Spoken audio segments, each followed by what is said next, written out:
पिछले 2 दिन के सेशन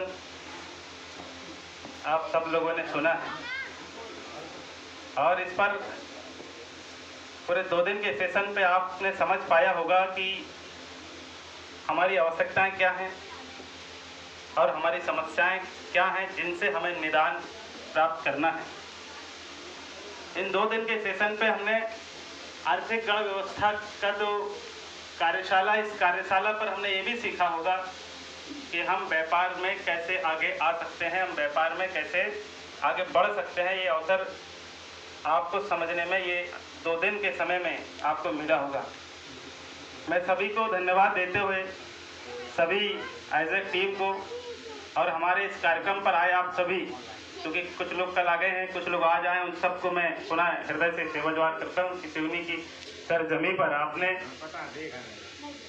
अपने आप को मजबूत करने के लिए समाज का जो बीड़ा उठाया है, समाज को आगे बढ़ाने के लिए, और उसके लिए मैं आप सबको धन्यवाद और सेवा जोहार करते हुए मैं अपनी बात को प्रारंभ करता हूँ। सम्मानित साथियों, जो आपने 2 दिन में सीखा और सीखने में ये चीज़ हमको समझ में आया कि हमारी सबसे बड़ी जो समस्या है, तमाम समस्याओं की जो जड़ है वो हमारी क्या है? गरीबी है कि नहीं? अपन बातचीत करके बात करेंगे। हमारी जो तमाम जो समस्याएं हैं उन सब का मुख्य कारण है हमारी गरीबी, और गरीब रहने के कारण ही हमारे पास में, हमारे परिवेश में तमाम समस्याएं हमारे पास ही आती हैं। क्या आपको ऐसा नहीं लगता कि हमारे अलावा भी और लोगों के पास समस्याएं नहीं जाती होंगी, या हमारे समुदाय के अलावा भी उनके पास समस्याएं नहीं होंगी? हैं, समस्याएं उनके पास भी हैं, लेकिन उनके पास समस्याओं के समाधान के रास्ते तैयार हैं। उनके पास में सामाजिक व्यवस्थाएं मजबूत हैं, उनकी सामाजिक जड़ें बहुत गहरी हैं और वो बहुत ही ज़्यादा यूनाइटेड हैं, और इसीलिए सामाजिक जो समस्याएं हैं उन समस्याओं के समाधान पे वो अपना शिकंजा कस लेते हैं, और कोई भी समस्या उनसे बड़ी नहीं होती है, बल्कि वो समस्याओं को छोटी कर देते हैं। राइट? लेकिन हमारे साथ क्या है? हमारे साथ छोटी से छोटी समस्या बड़ी समस्या बन जाती है, और बड़ी समस्या होते होते वो इतनी बड़ी समस्या बन जाती है कि वह सामाजिक समस्या बन जाती है, और सामाजिक समस्या बनने के कारण वो भीषण समस्या बन जाती है, और वह समस्या हमारे जीवन में संकट बन जाती है, और इसीलिए हम लोग तितर-बितर हो जाते हैं, हम लोग परेशान होते हैं, हम रास्ते से विचलित हो जाते हैं, और ये पूरा समुदाय, ये पूरा जो समुदाय है, ऑल ओवर हमारा जो समुदाय है वो समस्याओं का बाजार बना हुआ है। आप किसी भी फील्ड में, किसी भी क्षेत्र में आप नजर डालेंगे, हमारे समुदाय को हर जगह समस्याओं से घिरा हुआ देखा जा सकता है। तो इन तमाम समस्याओं के समाधान के रास्ते पर हम 2 दिन के सेशन पर पहुंचे होंगे, और यदि ये भी हमको समझ में नहीं आया कि हमारी सामाजिक समस्याएं क्या हैं, तो इसका ये मतलब है या तो हम अज्ञानी हैं, कि हम समस्याओं को समझने में असमर्थ हैं, या फिर जानबूझ के टाल मटोली करने का हम काम कर रहे हैं। और यदि ऐसा होगा तो हमारी सामाजिक समस्याओं का समाधान, हमारी व्यक्तिगत समस्याओं का समाधान कभी भी नहीं हो सकता। और इसलिए दादा टेकाम जी ने कहा है कि जो हमारी समस्याओं का जो समाधान है वो एक ही रास्ते से होकर गुजरेगा, वो है व्यापार।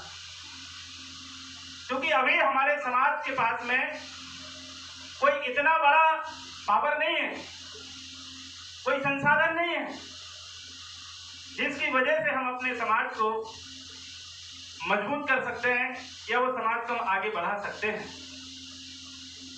आप देखेंगे बाजार पे जब आप जाते हैं, सिवनी में एक छोटा सा समुदाय है सिंधी, हम सिवनी में रहते हैं, वो लोग समझेंगे। सिवनी में एक छोटा सा समुदाय है, सबसे कम समुदाय है, सबसे कम जनसंख्या वाला समुदाय सिंधी, और वो नगर पालिका परिषद के सामने से शुक्रवारी चौक के बीच में रहता है।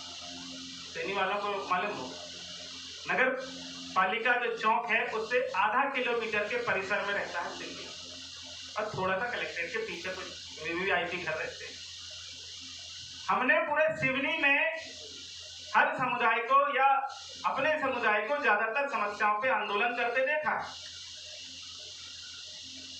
चोरी के मामले में, डकैती के मामले में, मारपीट के मामले में, मर्डर के मामले में, जमीन जायदाद के मामले में, बहन बेटियों की इज्जत के मामले में, अपहरण के मामले में, काम रोजगार के मामले में। लेकिन कभी भी किसी भी मामले पर सिंधी समुदाय को हमने किसी कचहरी पर, किसी कोर्ट पर या किसी थाने पर आंदोलन करते हुए नहीं देखा है, और तो और चर्चा करते हुए भी हमने नहीं सुना।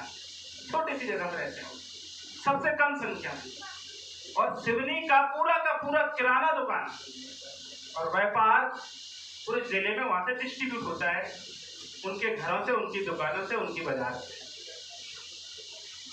और परिपूर्ण व्यवस्थाएं, साधन और संसाधन हमसे ज्यादा, बल्कि हमको वो खेती करते हुए भी हमको कहीं दिखे नहीं।